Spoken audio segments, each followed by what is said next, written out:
Bismillahirrahmanirrahim. Assalamualaikum warahmatullahi wabarakatuh. Waalaikumsalam warahmatullahi wabarakatuh. Kita jumpa lagi di acara Sehat Sahabat Dokter Ine. Iya. Seperti biasa, perkenalkan saya Bu Siti Saudah, herbalis sekaligus praktisi Tibun Nabawi. Kita akan berbincang-bincang kali ini tentang stroke ya dok. Stroke ini banyak sekali dialami oleh sebagian keluarga di Indonesia, sehingga membuat bagi keluarga dekatnya akan lebih repot ya dalam mengurus gimana penanganannya. Ya, baik, silakan Mbak Siti, dok. terima kasih banyak waktunya. Stroke itu sebenarnya juga bisa, karena kemarin kan kita bicarakan mengenai hipertensi ya. Jadi itu mungkin ada salah satu ada hubungannya pemicu untuk stroke. Karena pasokan darah ke otak berkurang.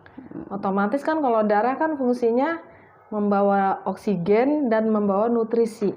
Sementara kalau pasokan darahnya ke otak berkurang, otomatis sel yang terkena itu bisa rusak, bisa mati, dan juga terjadi organnya itu yang terkena bisa jadi lumpuh atau lemah gitu Mbak gitu. Nah, stroke itu ada yang stroke penyempitan atau stroke yang non hemoragik yang tidak berdarah, yang disebutnya stroke iskemik, atau stroke berdarah Mbak. Jadi begitu pasokannya berkurang ya kan, bisa karena penyempitan atau bisa karena memang dia pecah. Jadi memang di sininya tidak dapat darah yang cukup, sehingga dia sel-sel yang di sininya ini bisa rusak atau mati. Kemudian dia bisa mempengaruhi organ-organ yang terkena. Jadi organ-organ yang terkena itu biasanya bisa jadi lemah, mau ngambil gini udah nggak bisa, mau ngambil mau bergerak kok udah nggak bisa gitu. Dan stroke itu biasanya di satu sisi, hanya umpamanya kanan ya kiri, umpamanya tangan kanan ya kaki kanan. Tangan kiri juga.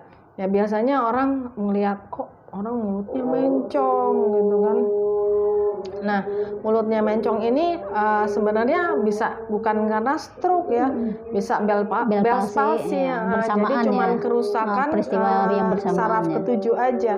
Jadi bukan karena stroke, tapi karena stroke biasanya kelihatannya dia ada kelemahan di satu sisi, mulutnya mencong. Nah, itu baru kita curiga itu stroke ya.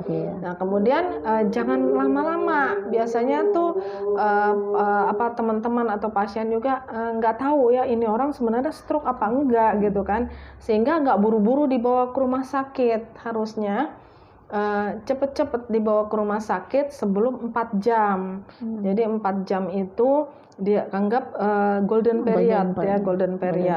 Jadi karena kerusakan selnya itu hitungannya menit aja gitu. Semakin banyak semakin berlama-lama semakin kerusakannya tuh takutnya semakin parah di kepala itu. Nah, jadi cepet-cepet deh buru-buru dibawa ke rumah sakit untuk penanganan sesegera mungkin ya, untuk meminimalisir tingkat keparahan dan juga untuk terjadi komplikasi ya, mencegah komplikasi yang lain gitu.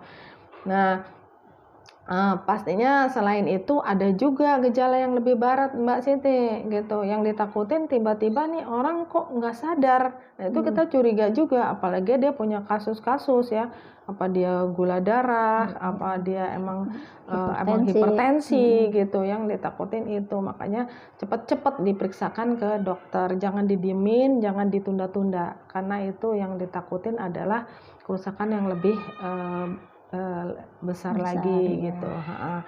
Nah, yang ada lagi gejala lain sebenarnya ya, bisa mual muntah ya kan, takut kalau perdarahan kan bisa juga tuh dia jadi karena tekanan di otak jadi mual muntah.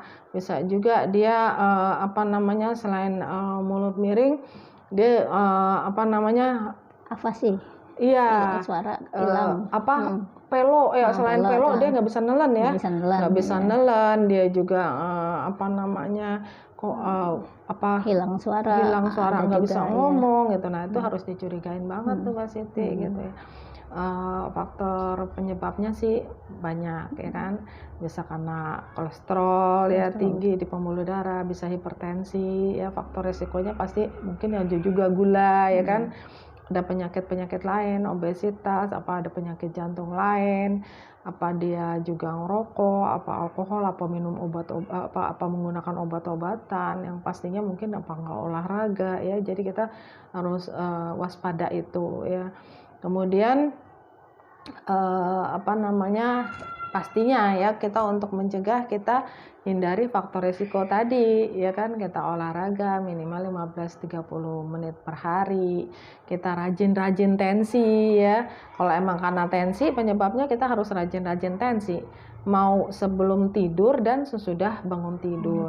Kita juga kalau umpamanya ada pasien atau teman kita yang gula, kita harus rajin-rajin juga memeriksakan gulanya ya kan. Nah, untuk pemeriksaan diagnosis kita biasanya pakai scanning Mbak Siti. Karena dengan scanning atau MRI bisa ketahuan nih jenisnya mana, stroke berdarahkah atau stroke penyempitan, karena pengobatannya itu sangat berbeda. Kadang kan orang bertanya, si pasien-pasien atau teman-teman gitu, kenapa harus di scanning? Lah itu kan mau diobatinnya seperti apa gitu kan, karena berbeda, yang satu nyempit, yang satu pecah. Yang satu harus dilebarin, yang satu harus disempitin gitu kan, jadi berbeda tuh pengobatan. Jadi memang diagnosis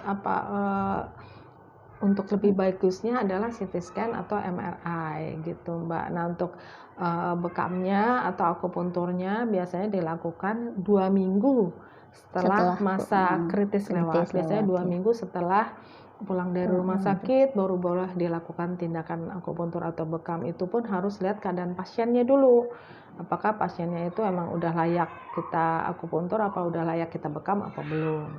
Nah sekarang Mbak Siti, gimana nih pengobatan yang herbalnya untuk stroke nih Mbak Siti? Untuk stroke intinya sih kita lebih baik mencegah daripada mengobati ya. Nah itu benar banget Mbak. Itu kalau udah terjadi itu butuh proses yang sangat panjang dan harus sabar dalam proses ikhtiar. Kita nggak tahu dari setiap ikhtiar kita ini, dari 99 obat-obatan atau herbal atau metode, taunya yang ke 100 baru sembuh. Tapi bukan berarti yang 99 ini nggak berarti. Inilah kadang diri kita ini banyak yang nggak sabar ya, terutama untuk menangani mereka yang stroke, perlu di pihak keluarga. Kan perlu fisioterapi fisioterapi juga. Itu supaya yang sakit juga harus bersabar. Harus sabar banget yang banyak sakit. Kadang yang stroke ini banyak juga yang kena ini akhirnya dia nggak terima, dia marah-marah, dia. Nah itu ya. memang ada tersendiri. Itu memang gangguan fungsi luhur, memang terkena. Jadi dia kadang-kadang suka nangis ya, gampang histeris, nangis, gampang ketawa, gampang marah, betul, putus asa, pihak keluarga gitu ya. Juga harus banyak bersabar untuk mendampingi. Jadi harus selalu disemangati ya, harus disupport. Iya, kalau herbalnya gimana Mbak? Kalau herbal ini udah umum ya sebetulnya insya Allah semua orang udah pada tahu ada tensi. Untuk tensi kemarin itu ya, dari hipertensi itu mempengaruhi dari kalau emang penyebabnya gula, dari gulanya ini diperbaiki. Nah sekarang ada khas nih Mbak, yang khas biasanya daun dewa ya, daun yang paling ini dia itu untuk bisa dalam bentuk simplisia boleh, dalam bentuk segar ya, segar, atau dalam bentuk daunnya bisa kapsul ekstraknya ya, bisa kapsul ekstrak. Cuman untuk kasus yang ini lebih cepat kerjanya untuk yang ekstrak ya, karena emang dia udah karena dia emang harus butuh untuk jadi kerjanya cepat, akan lebih cepat. Gitu. Kemudian tambahan ya biasa mengkudu juga sekarang banyak yang mengekstrak dengan herbal lain disatukan sehingga kerjanya akan lebih cepat ya, dengan harapan proses perawatannya tidak terlalu lama ya, paling tidak si pasien yang stroke ini dia bisa mandiri, walaupun belum totalitas ya dok ya, intinya untuk melakukan normal seperti kita yang sehat. Gitu. Berapa tuh Mbak kalau untuk dosis ini? Dosis biasa 1 genggam atau misalkan 3 buah kita blender, ditambah bawang putih juga boleh, plus madu, itu akan rasanya akan lebih maksimal ya, rasanya agak ya nano-nanonya lah istilahnya, jadi di mulut nggak terlalu bau ya. Karena untuk rebusan ya tambah pegagan ini sangat efektif untuk otak ya. Nah untuk pembuluh darah otak ini sangat bagus banget ya. Kemudian dicampur tambah ini sambiloto ini. Seberapa banyak sama itu ya? Sambiloto sama standar 1 genggam. Kemudian direbus biasa 4 gelas air, dibikin 2 dijadikan 2 gelas air ya, 2 gelas setelah mendidih api kecil. Nah, diminum 2-3 kali. Mungkin kalau yang mau sekaligus itu tinggal atur aja berapa untuk meminum berapa kali. Untuk lebih mempercepat proses ya. Ya di samping itu tentu kesembuhan semua dari Allah ya dok. Kita hanya ikhtiar. Yang penting semangat. Si pasien semangat, keluarga semangat mendampingi, tetap menyayangi, tetap bersabar. Nah itu kuncinya di situ untuk kesembuhan keluarga yang kena stroke ya. Ya insya Allah saya kira gitu aja dok. Terima kasih banyak Mbak Siti. Insya Allah yang akan datang kita akan jumpa lagi dengan materi-materi yang lain ya, semoga bermanfaat untuk teman-teman semua.